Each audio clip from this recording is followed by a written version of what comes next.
Hello everyone, today I won a stage in the Giro d'Italia and now I've won a stage in all 3 Grand Tours and I've won 10 stages in total in the Grand Tour.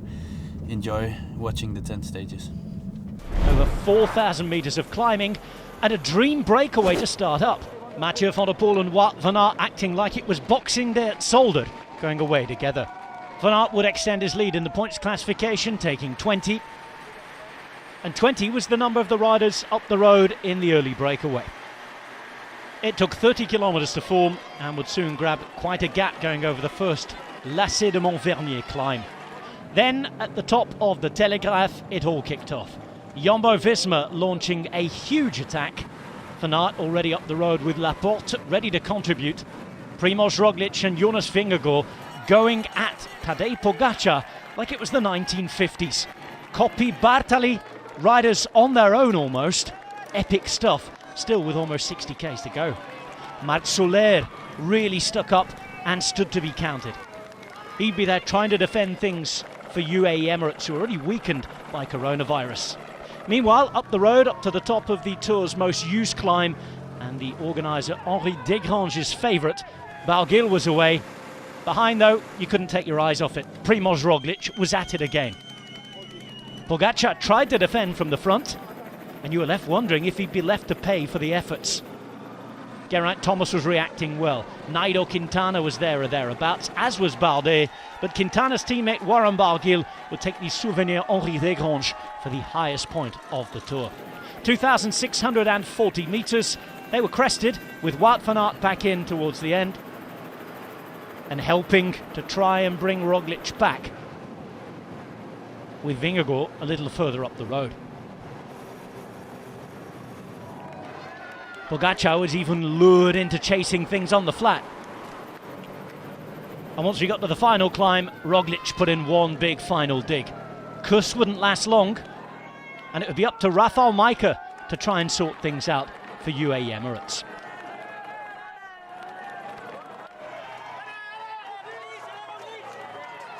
Nairo Quintana launched an attack on that final climb, the Col du Granon, rising out of Serre Chevalier, a narrow, windy road with gradients well above 10% in places.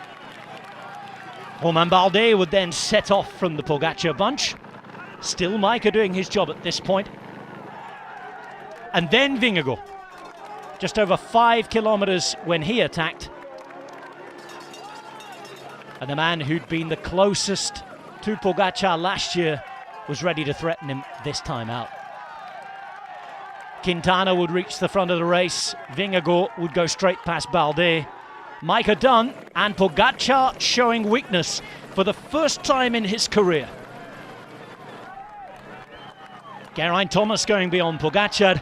Vingegaard getting past Quintana and moving into the yellow virtual jersey. Even Yates and Gaudu were getting the better of a Pogačar in crisis, and Jonas Vingegaard rode on and finished the job. An appointment with history. Jumbo-Visma having the courage to take it on 60 kilometres from the finish on some of the toughest roads that the Tour de France had ever presented its contestants. King of the Mountain Simon Geschke was hoping to get up the road, and he'd hoped he'd be allowed a little bit of leeway. But once again, there was a real fight. Giulio Ciccone looked in prime position to take the polka dot jersey when he went over the Or category Aubisque first and took 20 points. But on the descent it was hotting up behind. First Arkea Samsic and then UAE trying to put the pressure on Jonas Vingegaard. Vingegaard's teammate Wout van Aert was up the road, and just under 40 kilometres remained when Tadej Pogačar put in the first of several attacks. Sepp Kuss returned to lend a hand, but the attacking didn't stop there.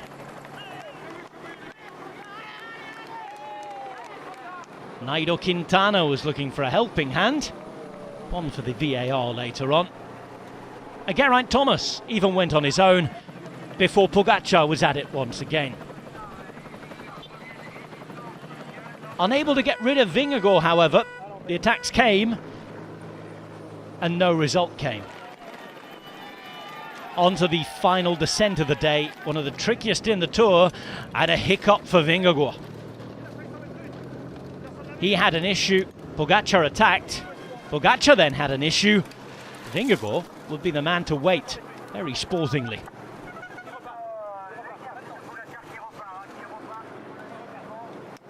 A fine rivalry. Off the bike, a friendly one. Gentlemanly conduct on that final descent.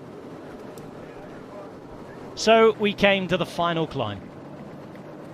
2 minutes 14 seconds from what was left of the late forming breakaway. Martinez, Pinot and Van Aert back to the yellow jersey group.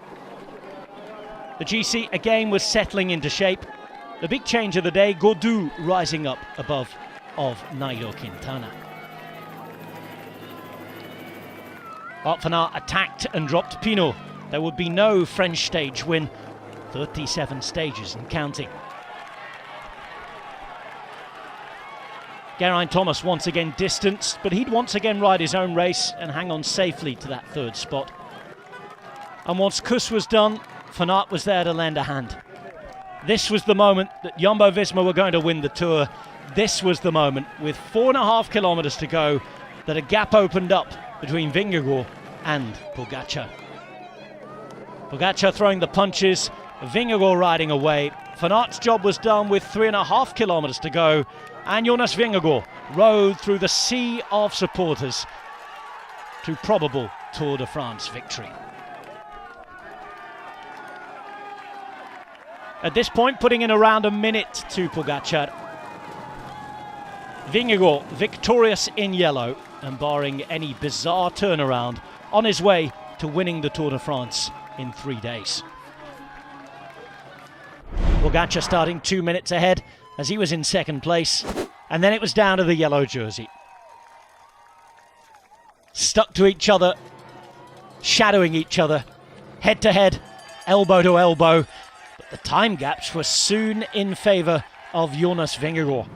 He started quicker, much quicker than anybody else. Pogačar was also topping the time splits, but Vingegaard just kept bettering them. Same story as they went to the second split. Pogačar ahead, but then going for a bike change. Off the TT bike, onto the road bike. Could he make up the time? Around half a minute at this stage that Vingegaard had taken. Meanwhile at the finish, Bilbao was riding well. Many fighting for their places in the top 10.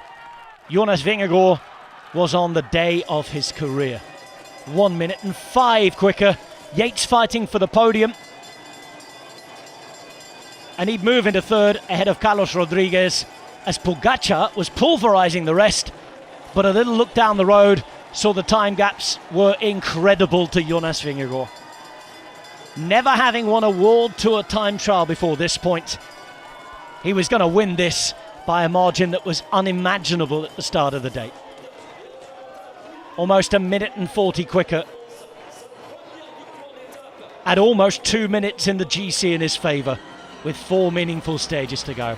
We were climbing straight out of the back door, and by the time we'd taken a long, sinuous descent, the first real test of the day, the Aubisque and a Special climb.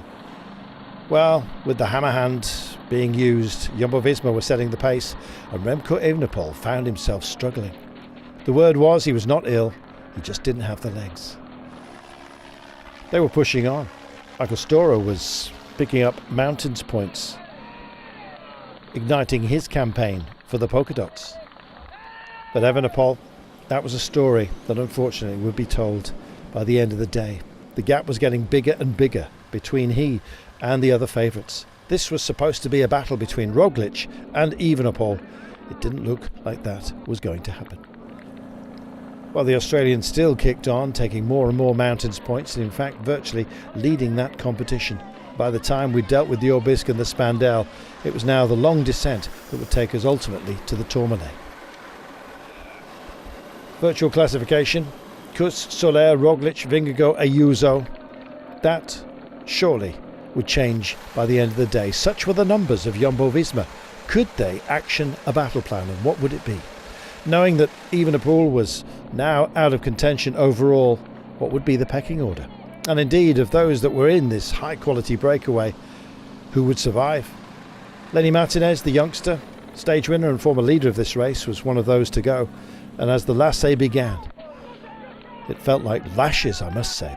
JONAS Vingegaard decided to take off with 8 kilometres with Ayuso on his wheel, and then a series of attacks were launched. But of course, with Kuss here and Roglic, they were marking them out. It was a question of exhaustion, resources being depleted and spent. Uijtdebrechts, the young Belgian, was also in the mix, and Mikel Landa was trying to hold on. But as the kilometres went by, Vingegaard was up the road. Mas tried once more, and this time Sepp Kuss was the policeman. Roglic just keeping his powder dry and keeping an eye on Landa, who'd just arrived at this point, Ayuso and Uijtdebrechts. Sepp Kuss being a policeman of sorts and showing a great deal of flair, able to drive on when he needed to, and indeed just change the pace once more and make the rivals overall in this race work extra hard. Vingegaard himself, winner of the Tour de France, was in spectacular form. Uijtdebrechts, last chance saloon for him. Landa finally just being edged off, and Sepp Kuss going for it. Such was his pace, he caught everyone out, including a fan. He had to brake and then still had the resources to go again. Absolutely remarkable. He leads this race and looked freshest of absolutely everybody, leaving Roglic behind with those who would challenge for the lead of this race. Coming round the final twists and turns, Vingegaard took the day. Sepp Kuss was hot on his heels and wouldn't be that far behind. But who would be in the pecking order following Kuss? We didn't have to wait that long for the answer.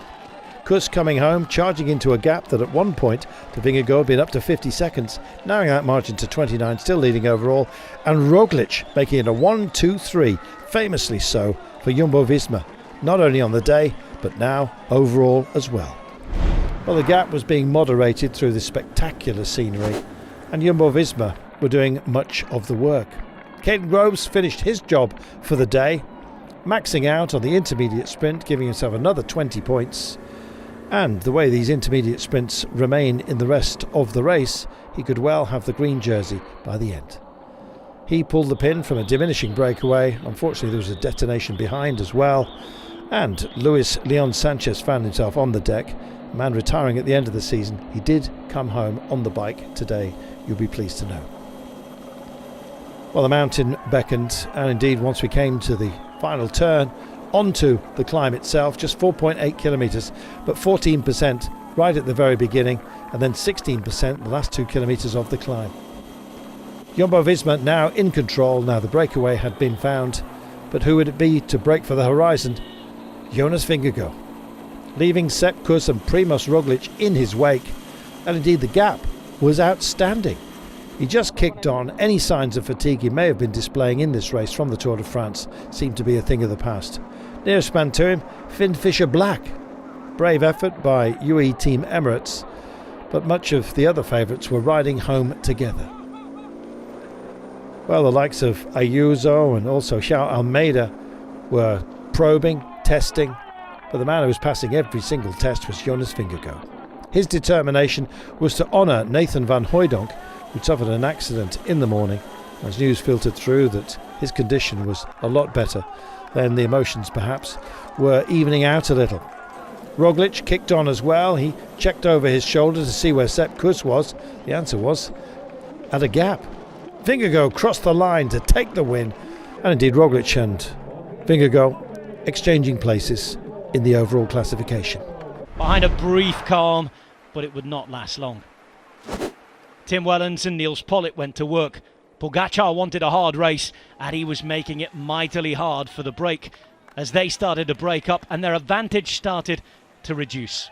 Thomas was dropped, Bardet went with him. They were off to enjoy the Virage Bardet curve, where they were celebrating their hero's retirement in just under 12 months' time.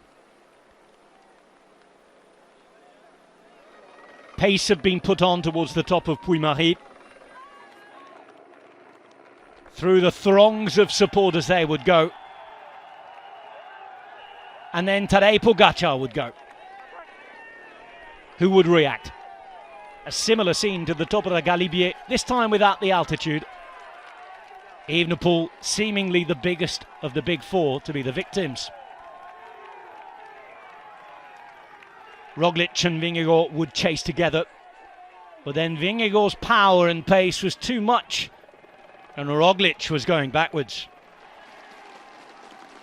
Similar situation to what we saw in the Alps. Just a few seconds of an advantage for Pogačar over Vingegaard, and then it was time to descend. But there was more climbing to come after this. A bonus second climb was next up. And Bardet was enjoying a bonus afternoon to his stage win and yellow jersey last week. To the penultimate climb of the day, where bonus seconds were on offer. Vingegaard rode Roglic off his wheel after he'd caught him on the descent, and he was on his way up to Pogačar. 8, 5 and 2 bonus seconds were available at the top. Roglic would continue to fade and Evenepoel would find him. They'd try to become allies as Vingegaard would catch Pogačar close to the top. But Pog would be first to the summit, just about. 8 bonus seconds for him, 5 for Vingegaard.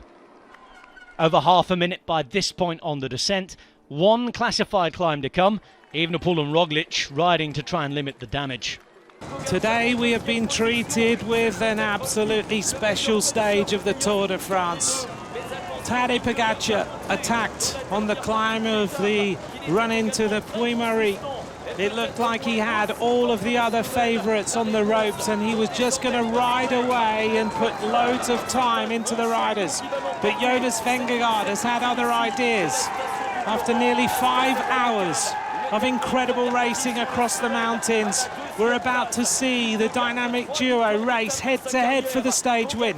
Who is going to get it? Pogačar is ready, Vingegaard is set, and now they start to kick. Pogačar's second wheel. Vingegaard wants to have the mental blow of beating Pogačar to the line. It's a flat-out sprint between the two of them. Who's going to win this stage? Look at Pogačar go, look at Vingegaard. It's going to be a photo finish. 98 days after a crash that could well have cost him his life, back and winning again at the Tour de France. But the peloton was starting to slip through the gears, all strung out behind Q36.5, and things almost went very wrong for the overall favourite. Oh, crash there by several riders on the roundabout. They've slid out, all of the riders there. Vingegaard's down. Well, Vingegaard was straight back on his bike, but his teammate Axel Zingle needed medical attention. Still, it could have been a lot worse for Visma Lease bike. Thumbs up, he's fine. Well, Pidcock was also caught up in that crash, but the peloton eased off a bit to let everybody catch up again. The 3 leaders were now just 10k from the base of the climb. Well, their advantage was down to just 35 seconds as they embarked on Limone Piemonte, the peloton closing fast. Slock put in one final dig with 8k to go, but it wouldn't be long before he was caught as well, and then it was over to the favourites.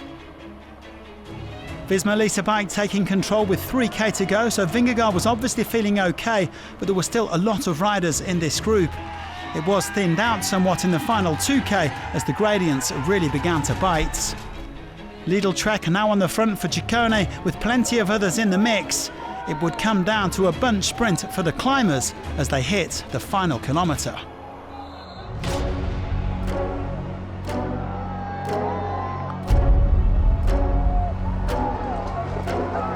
Here comes Pidcock. Pidcock who's trying to go for a stage victory here in La Vuelta. He's being challenged by Giulio Ciccone. Pidcock's going to run out of legs. Ciccone's going. It's Vingegaard who's coming round the outside. Vingegaard's the nearest challenger. Here comes Bernal. Bernal, the Colombian champion. Can he try and get there? Well, this is going to be a close one on the line. Vingegaard believes he got there. Well, Vingegaard indeed taking his first win since February, and you could see what it meant to him. Since that triumph in the Algarve, he's finished on 14 stage podiums without tasting victory, but the drought is finally over. His 3rd Vuelta stage win and his first red jersey. Onto the base of the Val d'Escorial, 13.2 kilometres long with an average gradient of 5%. Lidl Trek setting a fairly steady tempo once the 5 leaders were brought back, but the steep early sections with gradients of up to 12% still proved too much for some. So far, everything was going according to the script, until Jonas Vingegaard decided to tear it up. A big move from Visma Lease bike, attacking as a trio. Matteo Jorgensen launching the Dane up Val d'Escaray with Ciccone on the wheel, but the Italians soon lost contact. The best of the rest gritting their teeth as they tried to chase down the two-time Tour de France winner. Joao Almeida leading the hunt with Tom Pidcock and Felix Gall. They'd already swept past Ciccone, but Vingegaard still had 15 seconds in hand. Gall was also unable to hold on, but Vingegaard gradually increased his lead over Almeida and Pidcock, who weren't getting along too well, the Portuguese rider demanding a few more turns. Further back, Traim was fighting tooth and nail to conserve his red jersey. Vingegaard, though, preparing to celebrate a superb solo win. 1 week ago, Jonas Vingegaard took his first victory of this year's Vuelta a España. That was on stage 2. Today, a week later, it's been a big plan on the Val d'Escaray. It was well executed. He celebrates atop of this climb.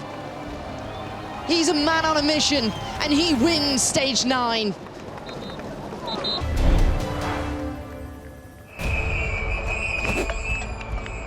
And after passing over the Navacerrada, Jay Vine knew his polka dot jersey was secured. Vingegaard not interested in the points needed to take it.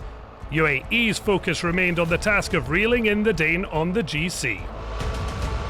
On the penultimate climb, the breakaway predictably exploded. 12 left at the front, with Lidl Trek able to work hard in service of Ciccone. The first passage of the Puerto de Navacerrada, Ciccone leading over, while a minute down the road Ayuso was powering the peloton. Now it was a fantastic 5 braving the challenge, yet Van der Leyen and Amarai would soon drop off as Bernal, Ciccone and Landa kicked on. The gap though meant they didn't appear to stand a chance. Yet that didn't stop Mikel Landa from placing a long odds bet. The Spaniard being hunted by the trio of Ciccone, Bernal and a resurgent Van der Leyen, but Amarai caught by the peloton. Well, a first look at the top of La Bola del Mundo. No spectators allowed for environmental reasons, 12.2k long, but its gradients that are burning average 8.6%. Well, before tackling the beast, Landa caught by Ciccone, who had successfully dropped Bernal. The pace still not that high from peloton driving UAE, with the GC top 10 all present, heading towards the final 7 kilometers of this mammoth task. Giro Pellizzari dropped, winning the previous mountain examination, but the young Italian now risking losing 5th overall and his white jersey. Jay Vine leading for Almeida, who still had numbers around him, but so much work to do with Vingegaard looking strong and a 44-second cushion as the road got tougher and tougher. The final 3 kilometers of this stage, the breakaway holding what breath it had left. It all comes back together. Jay Vine just a little bit too fast around that turn for Almeida. He doesn't like those little spurts, those little accelerations as Almeida pedals his way back and Pidcock comes up alongside. Jay Vine has gone. It's now all about Almeida and riders are already starting to go.